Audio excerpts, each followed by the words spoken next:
Good day, beautiful people, and welcome to my podcast, Life Treasures and Golden Moments, where I share with you true stories of miracles and stories of inspiration.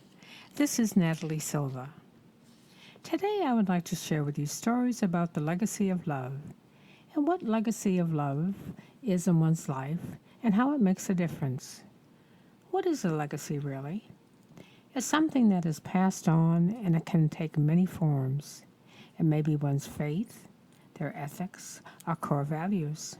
It could also be monetary of one's assets, or it may come from one's character, their reputation, or the life one leads, setting an example for others to guide their future.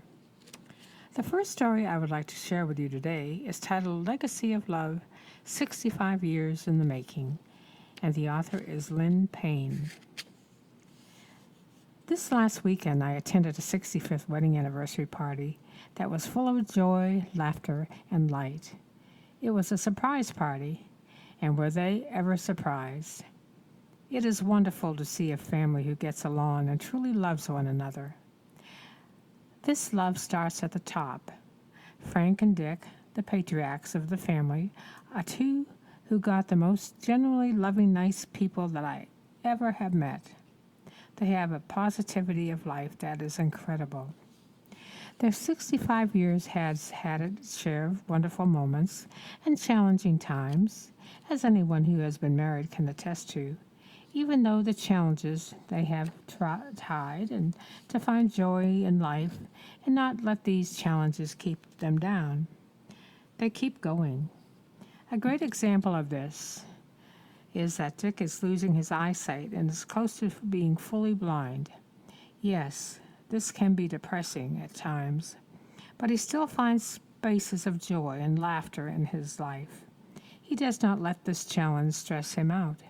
He still attends family and church and social events. He does not give up and keeps living life. How many of us are fortunate enough to not have a big challenge such as blindness, and yet we let all the little things get us down?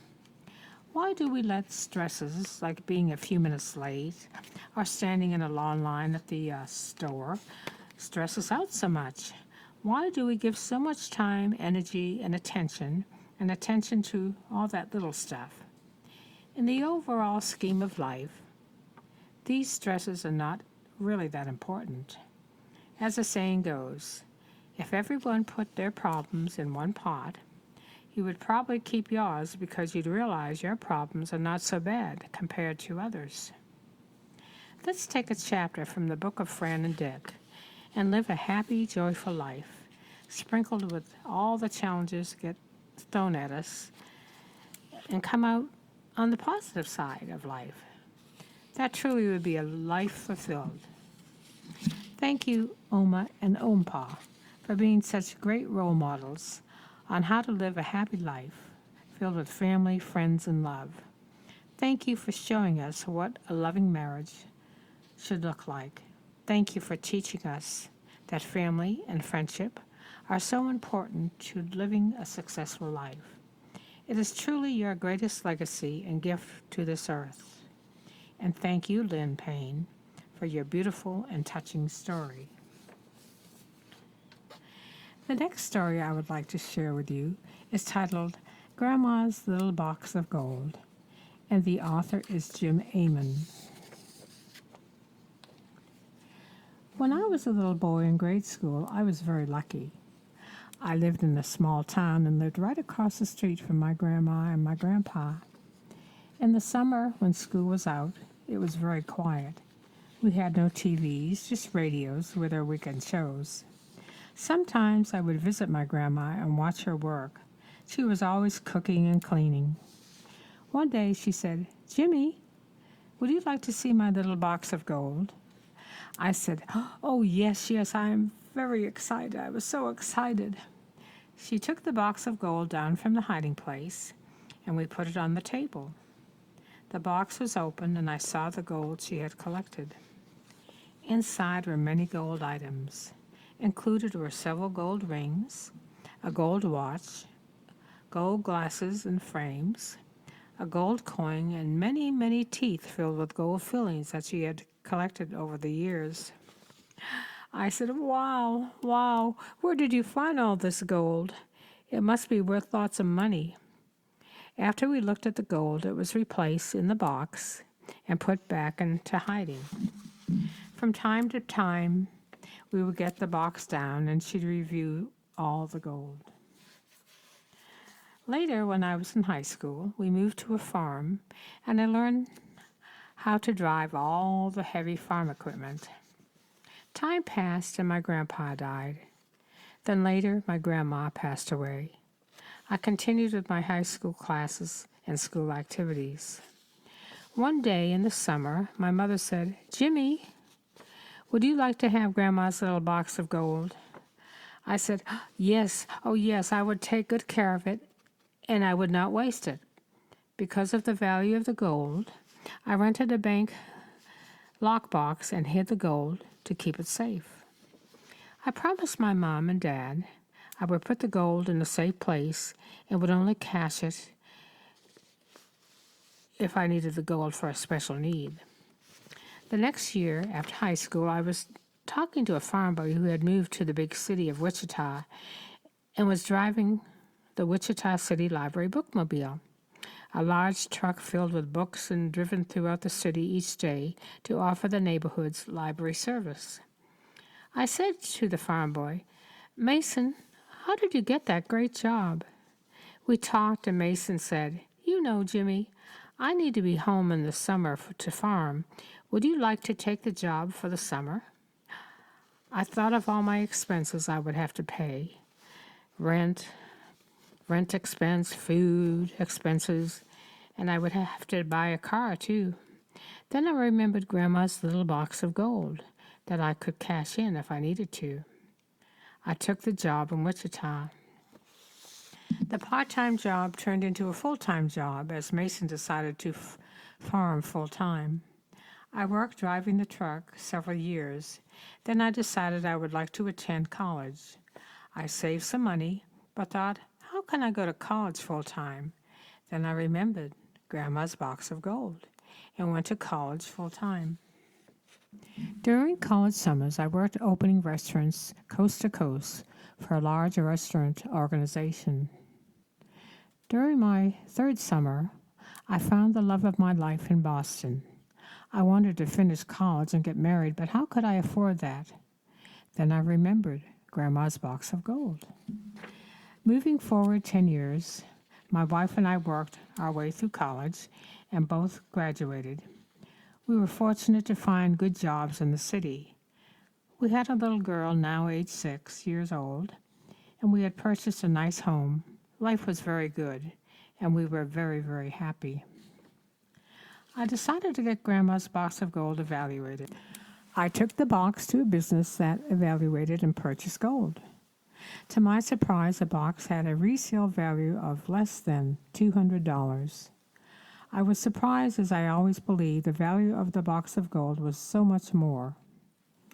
As I reflected over my life journey, I came to realize that Grandma's box of gold had given me much more than monetary riches could ever have given me.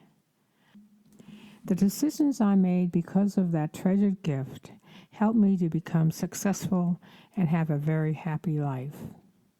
I just want to say thank you, Grandma, and thank you, Mom, for giving me the ability to make the proper decisions in my life. The box of gold taught me many lessons and helped me to realize what is really important. To believe in oneself and to always remember one is always surrounded by love that is passed down from one generation to the next. Thank you, Jim Eamon, for that very inspiring and uplifting story. The final story I would like to share with you today is actually called A Legacy of Love. The author of this story is David Phelps. You might be familiar with that name. David Phelps is an American Christian singer, songwriter, vocal arranger, and producer who is best known for singing tenor in the Gatlin Vocal Band. He has a broad vocal range spanning over 3 octaves. He was born on October 21st, 1969, in Tomball, Texas. He graduated in 1988 from Tomball High School, moving on to college at Baylor University, where he earned his degree in music and vocal performance in 1992. Writing, singing, and sharing his beautiful and touching music inspired by his life experiences. He tells of one such experience about a man from his hometown who was very special and very unique and loved by everyone who knew him. He was such a strong force in the lives of others. And when he suddenly died, the townspeople were devastated. The man worked hard and made many sacrifices to provide for his family and to instill strong values in his children. He taught them how to listen and to stand for what was right and to prioritize what truly matters in life. Legacy of Love is a personal song written by Phelps, as it was inspired by the man he knew, and expresses the father's actions and teachings to inspire his children to carry on a legacy of love. In the Bible it says, "How good and pleasant it is when God's people live together in unity." There is nothing better for people than to be happy and to do good while they live, that each of them may eat and drink and find satisfaction in all their toil. This is the gift of God. So what is your legacy of love? The wisdom one imparts to others will stay on their hearts long after we are gone. It is the pathway that we light for others that guides them to be their best selves and to live their best lives, leaving a lasting imprint through our good deeds and character, and to leave the places you go and the people you meet a little better than you found them. This is your legacy of love. Thank you once again to all our authors today, Joylyn Payne and Jim Amon and David Phelps. Until next time, take care and may God bless. This is Natalie Silver with Life Treasures and Golden Moments. He was the kind of man that good men talk about. The way he showed his faith was how he lived it out. His hands were rough and calloused, and his shoes were old and torn, and the lines that framed his smile were lines so well and deep and worn. So what will be remembered of what he left behind? What will stand the test of time?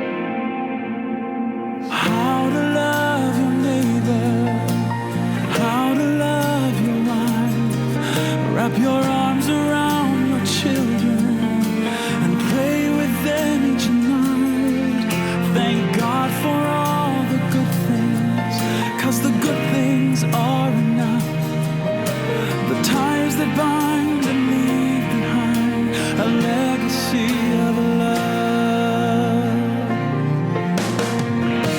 He worked a second job to make the ends all meet, but somehow managed to always be there for me. Showed me how to listen, how to stand for what is right, and taught me all the things that really matter in this life. How to love your neighbor, how to love your wife, wrap your arms around your children and pray with them each night. Thank God for all the good things, 'cause the good things are enough. The ties that bind and leave behind a legacy of love.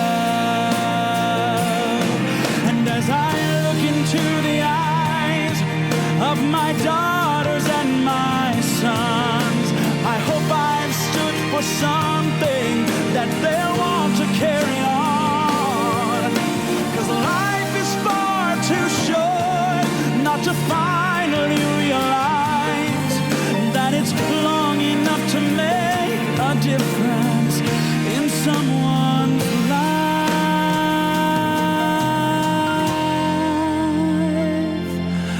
So I'm gonna love my neighbor, and I'm gonna love my wife, wrap my arms around my children, and pray with them each night. Thank God for all the good things, 'cause the good things are enough.